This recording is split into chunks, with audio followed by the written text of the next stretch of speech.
Je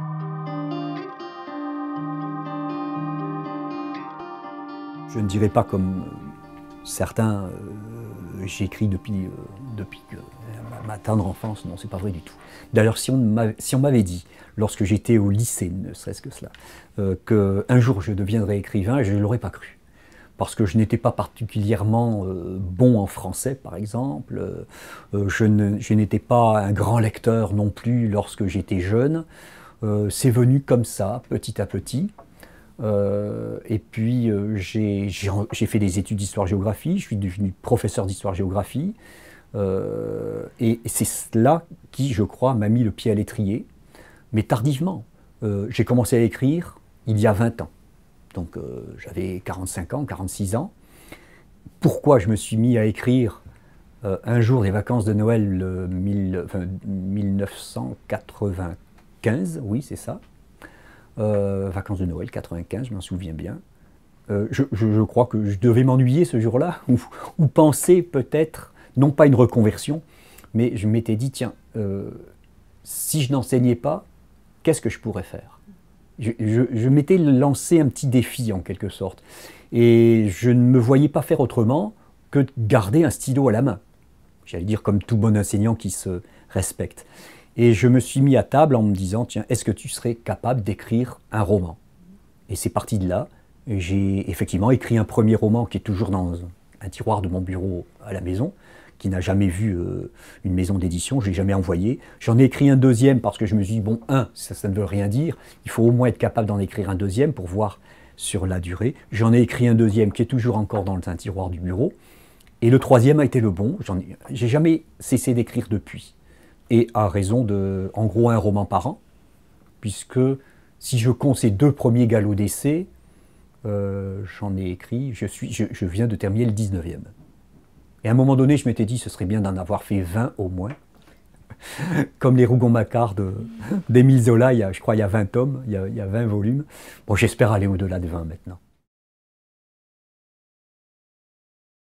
Ça a changé depuis que j'ai écrit au départ, parce que au départ j'étais enseignant, je ne le suis plus. Et quand j'enseignais, j'écrivais quand j'avais des moments de libre. Donc chaque fois que j'avais une demi-journée ou le mercredi, je ne travaillais pas, donc je le consacrais à l'écriture. Donc j'étais bien organisé, je ne perdais pas du tout un seul instant, parce que bon, l'écriture, la préparation des cours, la correction des copies, il fallait que tout soit cadré. Le week-end, quand même, la famille, j'ai 2 enfants. Maintenant que je consacre tout mon temps à l'écriture, j'avoue que je n'ai pas de rituel particulier. J'écris surtout l'après-midi parce que je ne suis pas quelqu'un de très matinal ni de très tardif. Il y en a qui écrivent le soir, moi je ne peux pas. Le matin, je ne suis pas très matinal, donc le matin je vais faire des corrections, je vais relire un chapitre que je viens de terminer. Mais l'après-midi, j'aime bien dans la mesure où j'ai 4-5 heures devant moi, où je peux être tranquille.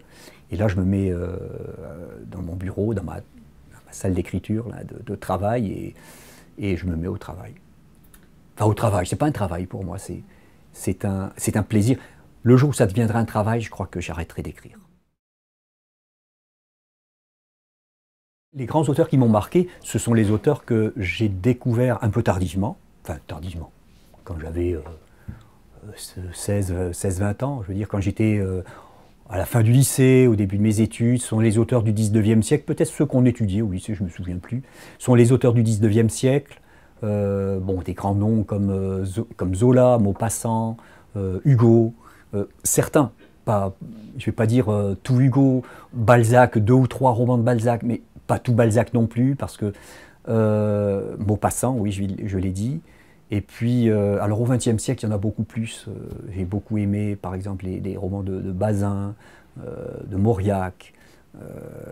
Bon, et plus récemment, ce qui m'a mis peut-être le pied à l'étrier, c'est les lectures de Michelet, par exemple, qui m'ont peut-être, un peu malgré moi, fait choisir ce type de roman que j'écris, qui s'inscrivent dans la collection Terre de France, c'est-à-dire des romans dits régionaux, où la région, je reviens à ce que je disais au départ, joue un rôle extrêmement important. Je ne me vois pas écrire un roman sans parler du cadre sans parler de la région. Ça me paraîtrait, moi, un peu superficiel. Pour moi. C'est une permanence un petit peu dans mes romans. De formation, je suis historien et géographe aussi, puisque j'ai enseigné l'histoire et la géographie toute ma carrière. Donc il est vrai que dans chacun de mes romans, je fais toujours des clins d'œil, et parfois plus que des clins d'œil, à l'histoire. J'aime bien qu'il y ait un fond géographique, c'est la région, les Cévennes, le Languedoc. J'aime bien qu'il y ait un fond social, c'est l'appartenance sociale de mes personnages, la bourgeoisie limoise par exemple pour les Rochefort, ou la paysannerie, etc. J'aime bien aussi qu'il y ait un fond historique. Donc là, la période couvre en gros le début du XXe siècle jusqu'aux années 30. Comme pour les Rochefort, première partie, avec ici un moment fort peut-être au moment où la guerre 14 arrive. J'avoue que c'est peut-être dans l'Enfant rebelle, le fond historique est moins important que dans les Rochefort. Mais le cadre est quand même important, ne serait-ce que pour bien situer les choses. Tout à l'heure, je parlais du centre de rééducation de Hagnan. Bon, il est vrai que ce centre a une histoire. Il a fallu que j'aille donc voir dans l'histoire de ce centre pour placer les événements qui s'y sont déroulés dans mon roman. Il s'est trouvé, un heureux hasard, que cette évasion dont je parlais à l'instant a eu lieu au moment où mon personnage a 17 ans. Donc voilà, l'histoire est importante, même parfois dans un petit détail, parce que l'histoire de ce centre de rééducation d'Hagnan, c'est de la petite histoire, mais c'est de l'histoire quand même. Donc c'est vrai, j'ai toujours le souci de vérifier dans l'histoire ce que je peux raconter pour m'ancrer dans l'histoire. Je dis toujours, je n'ai pas la prétention d'écrire des romans historiques, ce n'est pas du tout ce que je fais, mais mes romans sont toujours ancrés dans l'histoire.